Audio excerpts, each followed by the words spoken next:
everyone has these huge diversity, equity, and inclusion goals, and these huge goals are often difficult to achieve very quickly. But NextFifty has just published your demographics survey, is that correct? Results. Can you tell us a little bit about what you learned and how you'll apply that knowledge? Sure. Well, I think primarily we learned we aren't really reaching a very diverse demographic with our funding.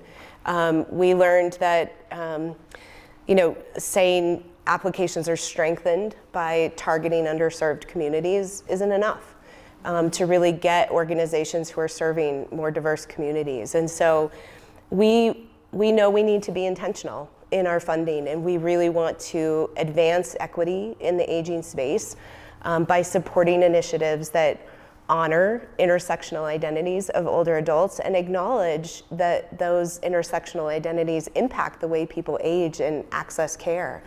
So I think we've learned that through the survey, but we've also just learned it over time that what you'll see in the coming years is a much more intentional approach to reaching a more diverse demographic, but also reaching out to organizations that have not historically been connected to us. How do we get into community?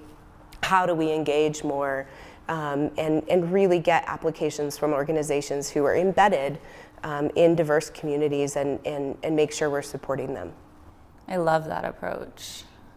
Is this all data based off of a survey of your grantees? It was a survey from the grantees, so that we asked them to complete the information in terms of what percentage of certain populations did they serve.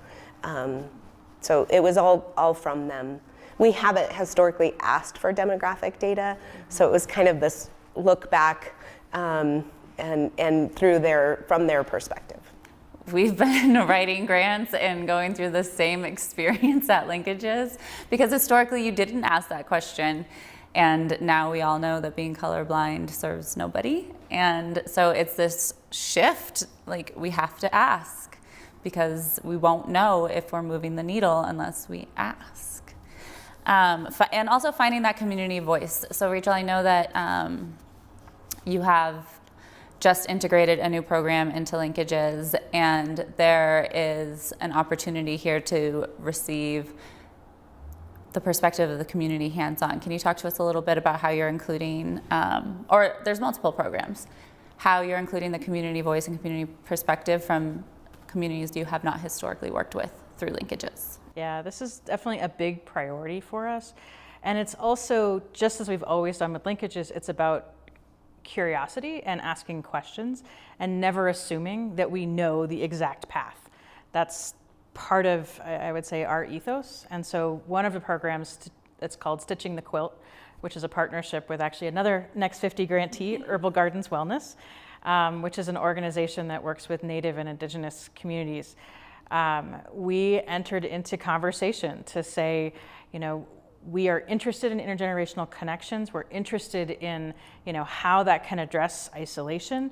What does that look like from a Native and Indigenous perspective? How can we get curious and create supported communication? Because we never want to bring a program to a community in a box and say, here, this worked in this community, it's going to work with you. People look at connection differently, intergenerational differently, family dynamics are different, family structures, history, all of this stuff plays into it. And we just don't want to assume. So we created the Stitching the Quilt program, which matches Native elders with, right now we have 4 Native elders and 8 participants that are non-Native. And we come together over a series of 5 sessions. They're all highly facilitated and intended to help us learn about each other and also develop that open communication. The end result of it will be exploring, because it has to be about intergenerational for us.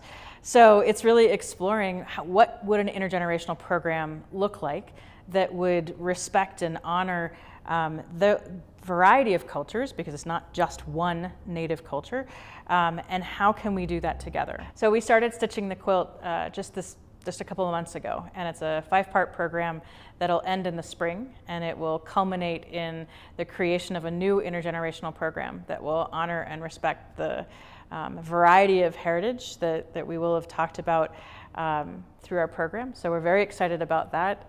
Again, it's a time to be open and humble and just listen. The connections that have already started forming after the first 2 sessions are really amazing. And it's one way that we, again, are able to bring what we're learning and work with other communities and not just say, here's how you have to do it. So the other program where we're actively involving the community in planning and evaluating is the Collective Healing Through Art program, which brings together youth and older adults around different arts programming to build resilience and emotional support.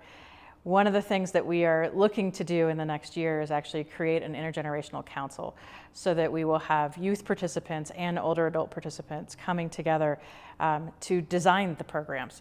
They won't have to do the heavy lifting, but we are looking to them to say, here's what we'd be interested in doing, and here's how we want to connect with others and what we find interesting, and also encouraging them to build some leadership skills as well. So there's always a lot of layers, but that's one piece where we really want to be intentional about listening to others' voices as well.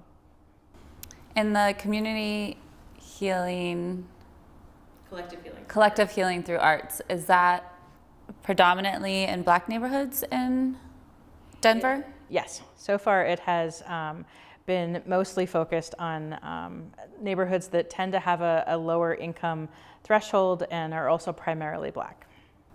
Excellent. And moving forward, I think I would also love to share with the audience that CHTA is forming affinity groups as well for other demographics. So it's kind of exciting because it's not us guessing.